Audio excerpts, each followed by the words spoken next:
In 2025, Burkina Faso did something most African countries only talk about. While many wait for foreign aid, government intervention, or empty promises, over 30,000 ordinary citizens, farmers, teachers, mothers, youth, elders, and even soldiers, took action with their own hands. For one entire week, across every region of the country, they paused their lives, picked up brooms, gloves, and wheelbarrows, and launched the largest nationwide cleanup movement in modern West African history. There was no celebrity endorsement, no billion-dollar donation, no international spotlight, just unity, discipline, and a shared goal to clean their land, to protect their health, to reclaim their dignity.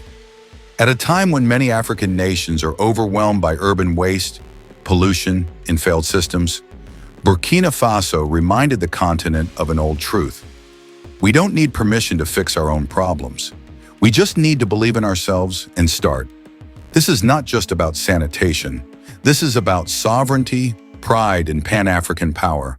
And it started with 30,000 Burkinabés who said, "This is our country, let's clean it." In early 2025, Captain Ibrahim Traore launched a bold initiative, a full-scale nationwide sanitation week driven not by pressure from abroad, but by a collective decision to restore dignity through environmental action. Over 30,000 citizens volunteered, spanning every region, tribe, profession, and belief system. They didn't just talk about change, they showed up for it. They cleaned. Markets choked by years of neglect. Schools where children learn in dust and disease. Hospitals that serve communities under pressure. Major roads and forgotten streets. The campaign was spearheaded by the National Coordination for the Improvement of Living Conditions, and it received unshakable backing from President Captain Ibrahim Traore. Not with speeches, but with logistics, presence, and example. This was not a symbolic project. It was a coordinated national operation rooted in local leadership and public will. Over the course of 7 days, thousands of Burkinabés worked with purpose and precision. This wasn't random cleanup. It was structured, strategic, and deeply impactful. Here's what they achieved. Removed tons of waste from urban centers, villages, and neglected communities. Cleared blocked drainage systems that had caused flooding and disease outbreaks for years. Disinfected schools and hospitals, protecting the vulnerable and restoring public trust. Planted trees and beautified cleaned areas, transforming eyesores into symbols of hope. Led health education sessions to promote hygiene, disease prevention, and public awareness. Distributed hygiene kits, especially to women and girls. Addressing long-ignored needs with dignity. Held awareness marches and community rallies that energized entire neighborhoods. This wasn't just about cleaning, it was about resetting standards, about showing the nation and the continent what's possible when the people are mobilized with clarity and conviction. Across the continent, the response was immediate and powerful. Government officials, civil society leaders, and everyday citizens watched in quiet disbelief as footage emerged from Burkina Faso. International observers called it a model for Africa, not because of its budget, but because of its discipline, not because of its technology, but because of its unity.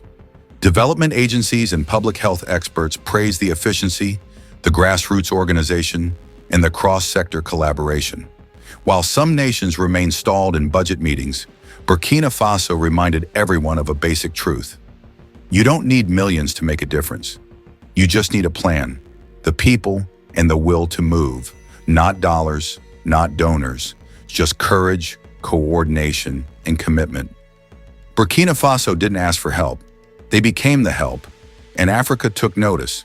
In 2025, while much of the world remains trapped in conflict, crisis, and political noise, Burkina Faso is quietly doing the work, not waiting, not begging, building. President Captain Ibrahim Traore has confirmed this will not be a one-time campaign.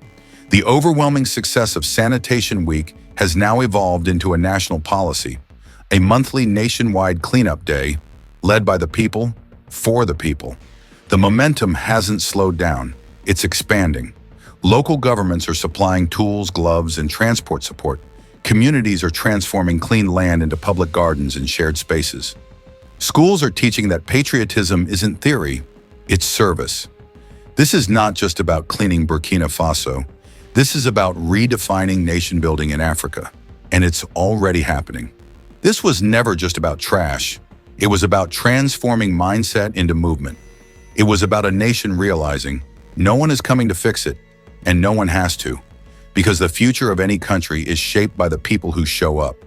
Not with complaints, but with commitment.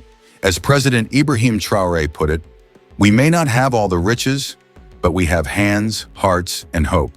And in the right hands, that's more than enough to rebuild a nation. Burkina Faso didn't wait for permission. They didn't wait for aid. They organized themselves, took action, and delivered measurable results. Over 30,000 citizens from every background united around one clear mission: clean their country, reclaim their responsibility, lead their own development. This isn't a concept. This isn't a pilot project. It happened, it worked, and it's continuing. A clean nation is no longer a dream in Burkina Faso. It's becoming a habit.